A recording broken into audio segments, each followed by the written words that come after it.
नमस्कार, very good morning, सुस्वागतम, welcome, अभिनंदन। कैसे हैं आप? आपका दिन शुभ हो, परमपिता परमात्मा से कामना है।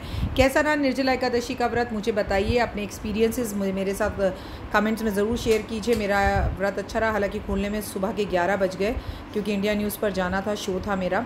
और आज एक कहानी माता पिता की। आज प्रदोष है, प्रदोष का समय शुरू हो चुका है, गोधूली बेला का। तो शंकर भगवान की पूजा ज़रूर कर लें और शंकर भगवान का नाम ज़रूर ले लें। आज अगर एक दिया अपने घर में शंकर भगवान जी की तस्वीर के सामने जलाया जाए, it is more than enough. और कुछ करने की ज़रूरत नहीं है। आज घर में खीर बना सकते हैं आप, शंकर भगवान को भोग लगा सकते हैं। और एक बात हमेशा याद रखिए कि एक पिता थे, उसके 6 बच्चे थे। वो अपने पिता की क्या आदत थी, वो बच्चों को पार्क में लेके घुमाने जाता था। और सारे बच्चों में ना 2-2 साल का, 1-1 साल का, मतलब कई में तो 9-9 महीने का ही अंतर था। बहुत ऐसा होता था ना पुराने ज़माने में। तो बच्चे बार बार पूछते, पिताजी कौन सा फूल है, तो बता देते।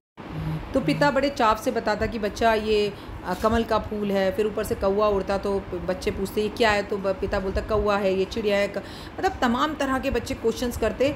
और यही 5 साल तक लगातार चलता रहा। बच्चे उससे पूछते रहे, एक नहीं 6 उसके बाल खींच लेते, आइसक्रीम दिलाओ, ये दिलाओ, पापा अच्छा ये बताओ ये क्या। एक ही चीज़ को, एक ही क्वेश्चन को पिता से बच्चे जो है, बच्चे बार बार पूछते। पिता बड़ा हंसकर मुस्कुराकर बच्चे का गाल पकड़कर उसे किस कर कर जवाब देता। समय का चक्का चला, 20 साल आगे बढ़ गया। सारे भाई अलग अलग हो गए, अपने अपने घर चले गए। उसमें से सबसे छोटा भाई घर पर पिता के साथ ही रह गया, बाकियों की शादी हो गई, ये कुंवारा था। पिता बूढ़ा हो गया, हड्डियों में दम नहीं था, पत्नी मर चुकी थी, बहुत परेशान रहता। तो वो बिस्तर पकड़ लेता, बच्चा कमा कर लाता घर में, शाम को खाना बनाता क्योंकि घर में कोई औरत नहीं थी। तो पिता पूछते, एक आवाज़ आई है बेटा, खटखट हुई, घंटी बजी, कौन आया? तो वो जवाब देता था, पिताजी पड़ोस वाले शर्मा जी आए हैं। फिर घंटी बजती, कौन आया? पिताजी वो जो कुछ चावल ले गए।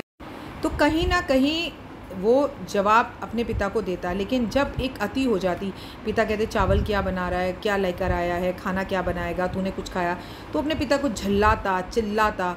और अब उसका गुस्सा इतना होने लगा था घर का काम कर करके, अपने पिता की जिम्मेदारी उठा कर, कि कई बार बर्तन उठाकर पटक देता। कई बार पिता को बोलता, चुप, बिल्कुल चुप, सारा दिन तुम सवाल पूछते रहते, चुप नहीं रह सकते क्या? इस कहानी के माध्यम से मैं आपको सिर्फ इतना बताना चाह रही हूँ कि माँ बाप, एक माँ, एक पिता 6 बच्चे पाल लेता है और लाख बार उनके सवालों का जवाब मुस्कुराकर किस कर कर दे देता है। पता नहीं बच्चे ऐसे क्यों हो जाते हैं। 6 बच्चे पहले तो अलग हो जाते हैं और एक बच्चा रह जाता है, तो पिता की क्वेश्चन, सवालों का जवाब 2 बार देने में झिझकना शुरू कर देते हैं। कोई पूजा, कोई पाठ, सब व्यर्थ है। अगर आपको माता पिता की बातों पर गुस्सा आता है, उनकी बातें आपको बुरी लगती हैं, अगर माँ फ़ोन रखने को कह देती है तो आपको चंडाल लगती है, आपको अगर पिता पढ़ने को कह देते हैं तो पुलिस वाले लगते हैं, तो अपने स्वभाव को बदलो।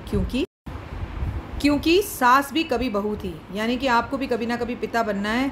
ये बात और पिता की याद बुढ़ापे में आई तो क्या आई, अगर अभी नहीं सुधरे तो कभी नहीं सुधरे। अपने माता पिता को इज्जत दो। ये वो पूंजी है, ये वो सितारा है, ये वो तारा है जो ज़िंदगी में कभी नहीं मिलेगा। मुझे तारों से क्या, मेरे पास तो चाँद है। तो आपके पास आपके माता पिता चाँद और सूरज की तरह हैं, उनकी कदर कीजिए। ज़िंदगी बहुत छोटी है। अगर उनका स्वभाव थोड़ा सा चिड़चिड़ा उम्र के हिसाब से हो भी गया है, तो आप तो बच्चे हैं, बच्चों की तरह मुस्कुराकर, हंसकर, किस कर कर, गले लगाकर उनके सवालों के जवाब दिए जा सकते हैं। ज़िंदगी खूबसूरत है दोस्त, देखने का एहसास और नज़रिया बदलिए। माता पिता धरती पे रूप माता पिता का उस विधाता की पहचान है। उनका कहने का तरीका भी आपको रोका टोकी सिर्फ इसलिए है क्योंकि वो आपका एक अच्छा भविष्य चाहते हैं। आपसे कोई दुश्मनी नहीं है उनकी।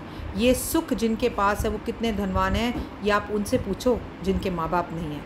कमेंट्स में जय माता दी लिखना। अपने और अपनों का ध्यान रखिएगा, पानी ज़्यादा पीजिएगा। जय माता दी।